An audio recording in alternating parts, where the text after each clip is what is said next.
Hello friends, मैं गौतम कुमार। आपका फिर से एक बार स्वागत है मेरे यूट्यूब चैनल। तो फ्रेंड्स, आज हम यहाँ करेंगे सेट नंबर 6। और जो आज नए हैं, जो डायरेक्ट जो सेट नंबर 6 देख लें, उन सभी के लिए मैं यहाँ क्या किया हूँ कि जितना भी इसके पहले सेट नंबर 1 to 5 कराया हूँ, उन सभी का लिंक मैं इस वीडियो के नीचे डिस्क्रिप्शन बॉक्स में दे दिया हूँ। वहाँ से भी आप जाके इसके पहले जो मैं सेट करा चुका हूँ उसको भी आप देख सकते हैं। तो जैसा कि ये टोटल यहाँ जो मैं 1 to 5 जो सेट करा चुका हूँ, इसमें टोटल कितने 25 क्वेश्चन थे फ्रेंड्स। आज भी इसमें टोटल 25 क्वेश्चन है। अब ये 25 क्वेश्चन कुछ इस प्रकार है, देखिए। ये जो 10 क्वेश्चन सबसे पहले मैं एरर पे बेस्ड रखा हूँ। फिर नेक्स्ट 3 क्वेश्चन जो है वो based on synonyms, and next 3 question is based on antonyms, and next 3 questions are based on idiom f phrases, and last 6 question are based on sentence improvement। तो इस तरह से यहाँ टोटल ये 25 क्वेश्चन का सेट में मैं यहाँ 4 टॉपिक कवर किया हूँ। तो चलिए स्टार्ट करते हैं आज का अपना सेशन। देखिए, 1 to 10 क्वेश्चन के लिए कुछ इंस्ट्रक्शन कुछ ऐसा है कि आपको यहाँ एरर डिटेक्ट करना है। एरर अगर ऑप्शन ए में है तो ए टिक करना है, बी में है बी टिक करना है, सी में है सी टिक करना है। अगर तीनों में से किसी में एरर नहीं है तो आपको ऑप्शन डी टिक करना है, नो एरर का टिक करना है। तो क्वेश्चन नंबर फर्स्ट है, the measles are a disease that causes fever and a rash. तो यहाँ बताना है कौन सा पार्ट में एरर है। अगर नहीं है तो आपको डी ऑप्शन टिक करना है, नो एरर का। तो यहाँ कौन सा पार्ट में एरर हो जाएगा फ्रेंड्स, ए नंबर। देखिए, जितने भी बीमारी होते हैं, जैसे कुछ कुछ बीमारी होते हैं, मीजल्स होते हैं, मम्स होते हैं, रिकट्स होते हैं, भले ये लगते हैं एस इसमें लगा रहता है तो लगता है क्या क्या है, प्लूरल है, पर ये एक्चुअली होता है क्या, ये होता है सिंगुलर। ये क्या होता है, सिंगुलर होता है। जब हमारा सब्जेक्ट सिंगुलर है तो हमारा वर्ब भी जो हेल्पिंग वर्ब है आर है, ये भी क्या होगा, सिंगुलर होगा। तो आर के जगह पर क्या होगा, आर के जगह पर क्या होगा, यहाँ इज होगा। तो यहाँ से करेक्ट सेंटेंस क्या बन गया, the measles is a disease that causes fever and A red rash. देखिए, मीजल्स के जगह पर और क्या क्या होते हैं, मम्स होते हैं, और इसके जगह पर रिकेट्स भी होते हैं। ये सब आपको ध्यान रखना है। रिकेट्स में भी एस लगा रहता है, मम्स में एस लगा रहता है। तो आपको एस लगा रहने के बावजूद भी क्या होता है, ये सब्जेक्ट क्या होता है, सिंगुलर होता है। तो आपको ये ध्यान रखना है, जब सब्जेक्ट सिंगुलर तो हमारा हेल्पिंग वर्ड या मेन वर्ड दोनों सिंगुलर होते हैं। तो उसके अनुसार देखना पड़ता है वो सब क्या है, कौन कौन, अगर सिंगुलर है तो सिंगुलर, प्लूरल है तो प्लूरल। नेक्स्ट क्वेश्चन है, the lawyer has plenty of clients. यहाँ बताना है कौन सा पार्ट में एरर है। यहाँ कौन सा पार्ट में एरर है फ्रेंड्स, इसमें किसी में कोई एरर नहीं, बिल्कुल एरर फ्री क्वेश्चन है। ऑप्शन नंबर यहाँ डी टिक करेंगे। थर्ड है, mathematics is indeed a difficult subject. तो यहाँ कौन सा ऑप्शन हो जाएगा, ऑप्शन नंबर, इसमें भी डी, ये बिल्कुल सही है। देखिए, ये मैथमेटिक्स है। मैथमेटिक्स आपको भले यहाँ लग रहा है कि एस लगा है, प्लूरल है, यहाँ इज के जगह पर आर कर दें, पर ये गलत है। कुछ ये जैसे ये क्या होता है, ये सब्जेक्ट के नाम है। मैथमेटिक्स हो गया, फिजिक्स हो गया, फिजिक्स हो गया, फिर पॉलिटिक्स हो गया, स्टैटिक्स हो गया। ये सब नाम जो सब्जेक्ट के भले ये होते हैं, एस लगे होते हैं, बोलने में लगता है प्लूरल, लेकिन होते हैं एक्चुअली ये सिंगुलर सब्जेक्ट। तो मैथमेटिक्स के अलावा मैंने आपको क्या क्या बताया, फिजिक्स बताया हूँ, फिर क्या बताया हूँ, पॉलिटिक्स, फिर उसके बाद क्या बना, स्टैटिक्स। ये सब भली इसमें एस लगे होते हैं, इसके बावजूद ये सिंगुलर होते हैं। और इसके साथ सिंगुलर जब सब्जेक्ट है तो हमारा सिंगुलर वर्ड और हेल्पिंग वर्ड दोनों होगा। तो यहाँ से करेक्ट सेंटेंस जो है, इसमें कोई इसमें छेड़खानी नहीं करना है, ये बिल्कुल ये करेक्ट ही रहेगा।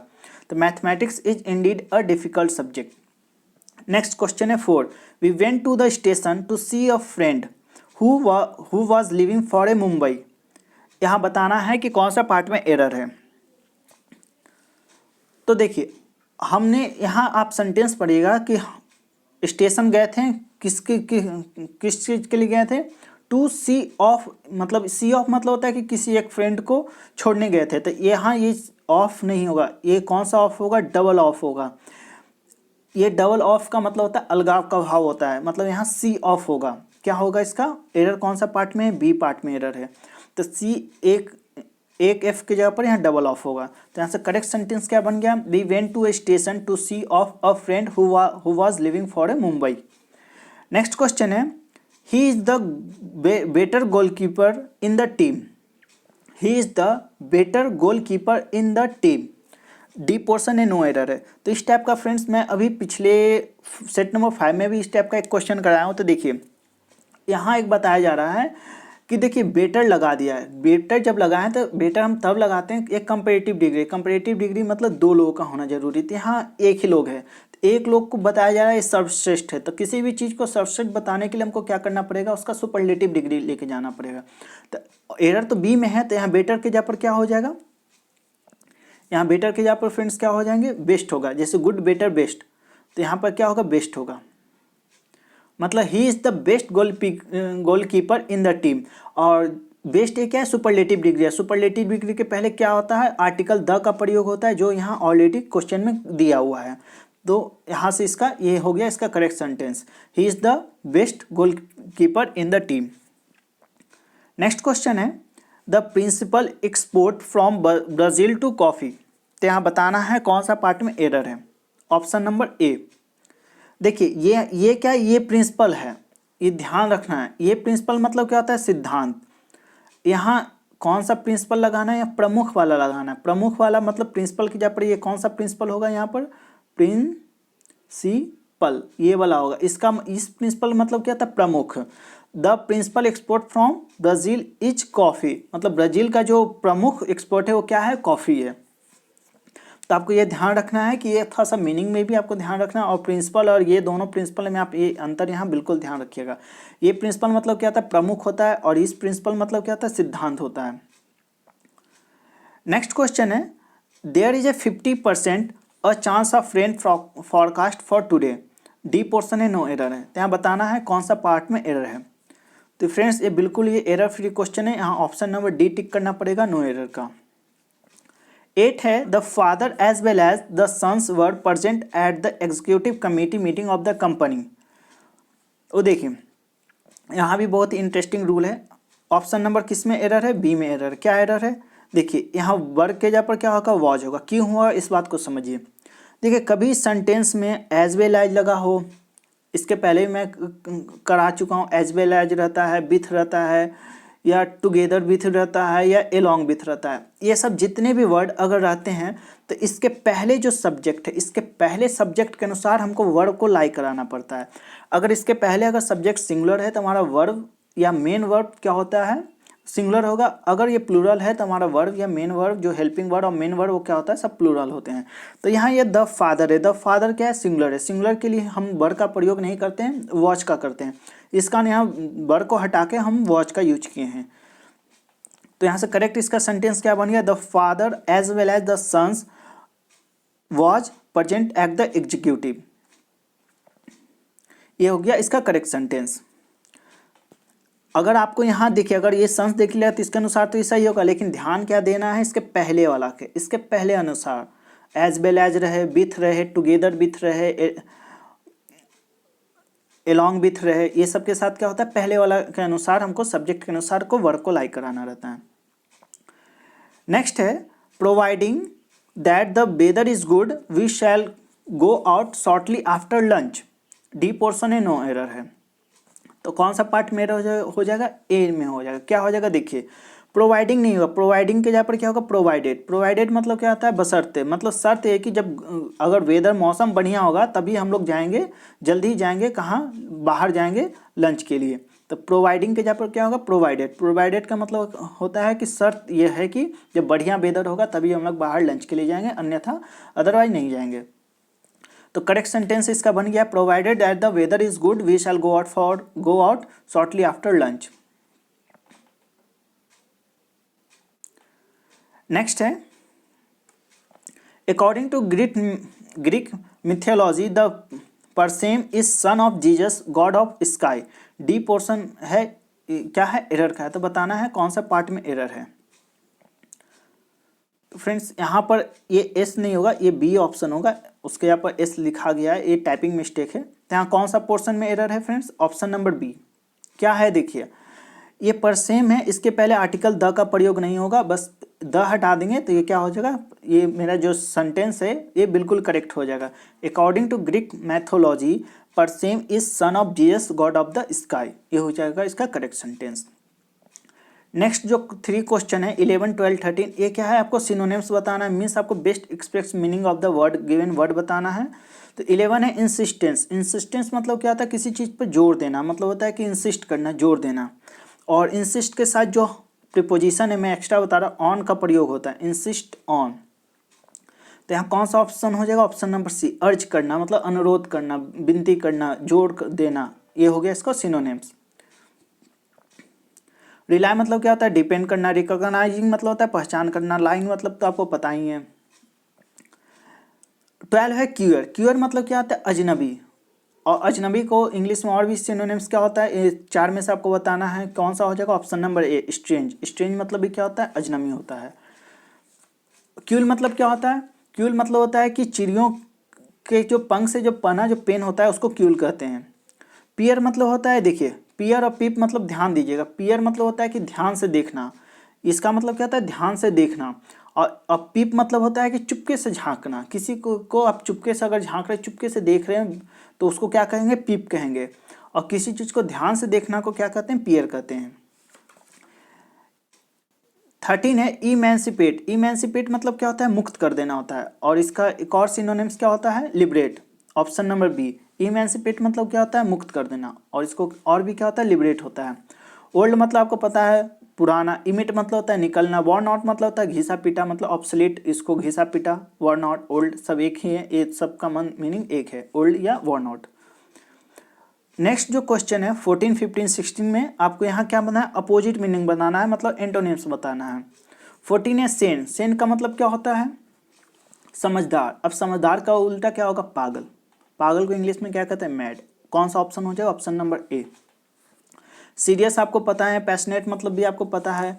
थॉटफुल मतलब भी आपको पता ही है। पैशनेट मतलब होता है कि भावावेश, मतलब होता है कि आपका शौक क्या है। पैशनेट मतलब होता है शौक क्या है। थॉटफुल मतलब होता है कि सोच विचार करना। वैलिडेट मतलब क्या होता है? वैलिडेट करना मतलब होता है कि बिल्कुल आपकी ये जेन्युइन चीज़ है, मतलब ये ओरिजिनल चीज़ है। अब इसका उल्टा क्या होगा? डुप्लीकेट, या डुप्लीकेट नहीं बोलते हैं, ये बिल्कुल डुप्लीकेट है, नकली है। तो यहाँ वैलिडेट का अपोजिट क्या बनेगा? निगेट। ऑप्शन नंबर देखिए यहाँ क्या है? हमको अपोजिट मीनिंग बताना है, इसी कारण वैलिडेट का निगेट होगा। ऐसे वैलिडेट का सिनोनिम्स क्या होता है? ऑथेंटिकेट भी होता है। इंडिकेट मतलब क्या होता है? सूचित करना होता है। स्टिमुलेट मतलब क्या होता है? प्रेरित करना होता है, मतलब किसी चीज़ को आपको उठाना, इनकरेज करना। 16 है एक्स्ट्रा वैगन। एक्स्ट्रा वैगन मतलब क्या होता है? फिजूल खर्ची। फिजूल खर्ची का उल्टा क्या होता है? कंजूस। कंजूस का इंग्लिश में क्या कहते हैं? माइजरली। माइजरली क्या हो जाएगा? ऑप्शन नंबर ए। एवेरिशियस मतलब क्या होता है? देखिए बहुत ही अच्छा मीनिंग है। एवेरिशियस मतलब होता है कि बहुत चीज़ इसको चाहिए, वो होता है लालची। एवेरिशियस मतलब क्या होता है? लालची। और इसका एक और सिनोनिम्स क्या होता है? कोवेट। इसका मतलब क्या होता है? लालची होता है। वेस्टफुल मतलब बर्बाद करना, मतलब वही एक्स्ट्रा वैगन का ये क्या हो गया? इससे नेम्स हो गया। एक्स्ट्रा ऑर्डिनरी आपको पता ही है।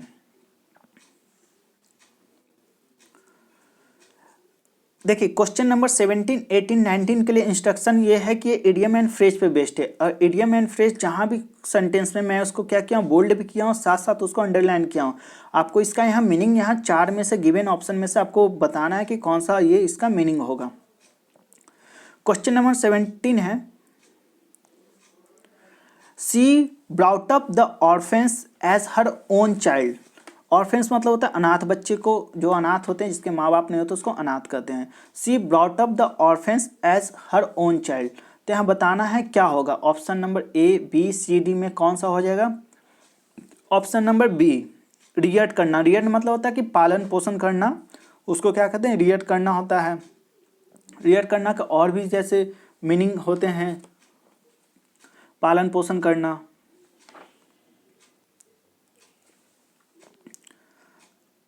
रेब्यूक मतलब क्या होता है? डांटना, स्कोल्ड करना, चाइट करना, ये सब क्या है? इसका सिनोनिम्स है। नेक्स्ट है 18 है a good teacher should have a the gift of the gap. यहाँ बताना है कि इसका मीनिंग क्या होगा। The gift of the gap का मतलब होता है कि बोलने में बहुत कुशल, उसको क्या कहते हैं? Gift, the gift of the gap. तो यहाँ बताना है 4 में से कौन सा ऑप्शन हो जाएगा। ऑप्शन नंबर कौन सा हो जाएगा? B, a talent for speaking, मतलब जो बोलने में जो कुशल होता है उसको क्या कहते हैं? The gift of the gap. उसका इडियम क्या होता है? The gift of the gap.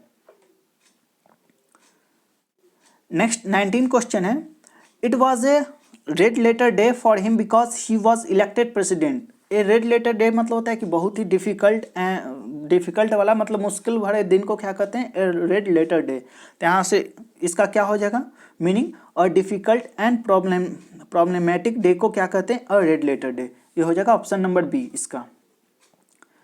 Next question है, नेक्स्ट क्वेश्चन जो 20 से स्टार्ट हो गया, ये क्या सेंटेंस इंप्रूवमेंट है। इसमें क्या है कि जो अंडरलाइन वर्ड है इसको आपको रिप्लेस करना है गिवन ऑप्शन में से, लेकिन इस गिवन ऑप्शन में से आपको बताना है कि कौन कौन सा वहाँ पर फिट होगा। अगर नहीं होगा तो आपको,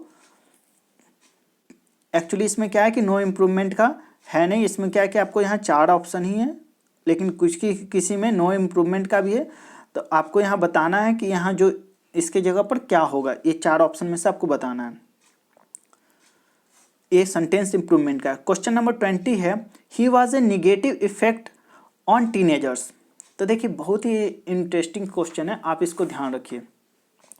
इन्फ्लुएंस का यूज कब हो, किसके लिए किया जाता है, समवन के लिए किया जाता है। समवन मतलब होता है कि किसी पर्सन के लिए किया जाता है। इफेक्ट का यूज किस पे किया जाता है, समथिंग के लिए किया जाता है, किसी चीज के लिए किया जाता है। तो देखिए यहाँ ही वॉज है, मतलब किसी पर्सन की बात किया जा रहा है, मतलब समवन की बात किया जा रहा है। तो he was a negative influence on teenager, तो ऑप्शन नंबर क्या हो जाएगा, सी हो जाएगा। इस बात को ध्यान रखिएगा, इफेक्ट और इन्फ्लुएंस दोनों का मतलब होता है प्रभावी करना होता है, लेकिन अंतर एक ही चीज का है कि इन्फ्लुएंस लगाया जाता है समवन पर्सन में लगाया जाता है, इफेक्ट लगाता है समथिंग के लिए, मतलब कोई भी चीज वस्तु के लिए लगाया जाता है, मतलब होता है कि नॉन लिविंग थिंग्स के लिए लगाया जाता है। क्वेश्चन नंबर 21 है, the cloud of misfortune was blow out. यहाँ बताना है कौन सा ऑप्शन होगा। देखिए जो क्लाउड ऑफ मिसफॉर्च्यून है, जो बुरे समय का दौर था, वो क्या हो गया, ब्लो ओवर हो गया। ब्लो ओवर मतलब होता है, ब्लो ओवर मतलब क्या होता है, बीत जाना। किसी भी बुरी चीज का क्या हो जाना, बीत जाना, मतलब ब्लो ओवर मतलब होता है किसी चीज का बीत जाना होता है। तो यहाँ से कौन सा ऑप्शन हो जाएगा, ऑप्शन नंबर बी। देखिए ब्लो एक होता है अबे या ब्लो ऑफ। ब्लो ऑफ या ब्लो अबे का मतलब क्या होता है कि किसी दिशा विशेष में चले जाना, किसी भी दिशा विशेष में चले जाना, कोई एक डायरेक्शन में आप चले जाने को क्या कहते हैं, ब्लो अवे या ब्लो ऑफ। नेक्स्ट क्वेश्चन है, आपको बस देखने के डराने वाला ये बस बड़ा क्वेश्चन है, लेकिन ये इतना आसान है कि आपको यकीन नहीं मानिएगा कभी भी। क्वेश्चन नंबर 20 है कि आई के बाद ये कॉमा लगा है, मतलब इसी के बारे में बात हो गया। आई कौन है, Anjali Menon is happy to let you know I do marry Chetan Sharma.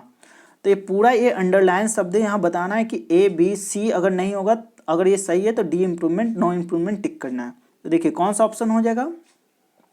देखिए आई के साथ कभी भी एम का प्रयोग होता है, इज का तो होगा नहीं।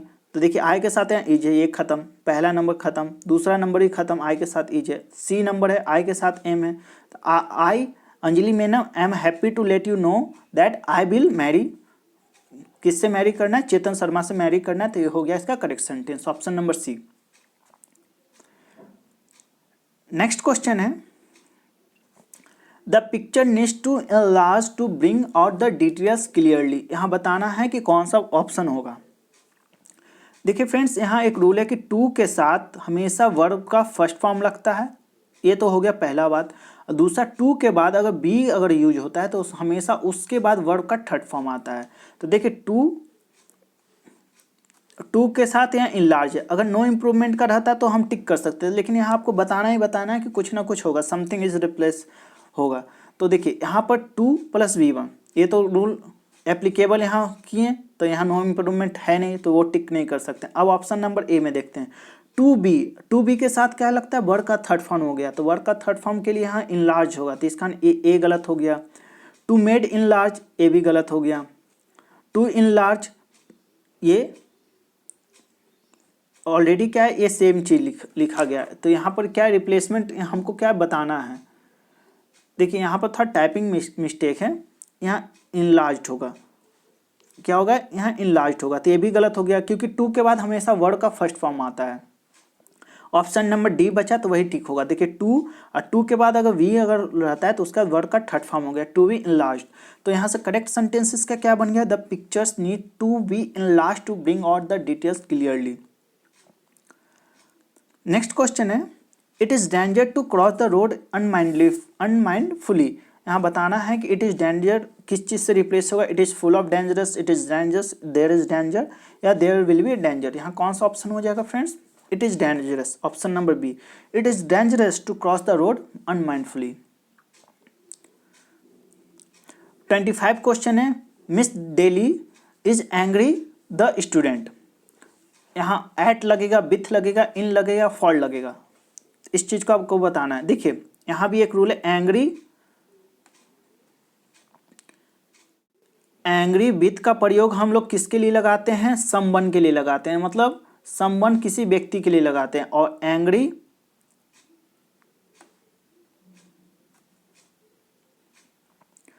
एंग्री एट का प्रयोग किसके लिए लगाते हैं? समथिंग के लिए लगाते हैं। तो देखिए यहाँ समवन का है, एक कोई यहाँ है डेली किसी का नाम है, किसी के कोई व्यक्ति विशेष के बारे में बात किया जा रहा है। तो ये क्या होगा? Miss Daily is angry with होगा, ऑप्शन नंबर बी होगा, विथ द स्टूडेंट। क्योंकि यहाँ समवन की बात किया जा रहा है, इसका एंग्री के साथ विथ का प्रयोग होगा, एट का प्रयोग नहीं होगा। एट का प्रयोग तब लगाएंगे जब किसी समथिंग के बारे में, कुछ नॉन लिविंग थिंग्स के बारे में बात किया जाएगा, तब हम क्या लगाएंगे? एंग्री एट लगाएंगे। तो यहाँ ये टोटल 25 क्वेश्चन का सेट फ्रेंड्स यहाँ खत्म हो गया। कैसा लगा आज का अपना सेशन? किसी भी क्वेश्चन में आपको डाउट हो तो प्लीज़ हमें कमेंट करके अपने डाउट को क्लियर कर सकते हैं। फिर मिलेंगे। Thank you very much.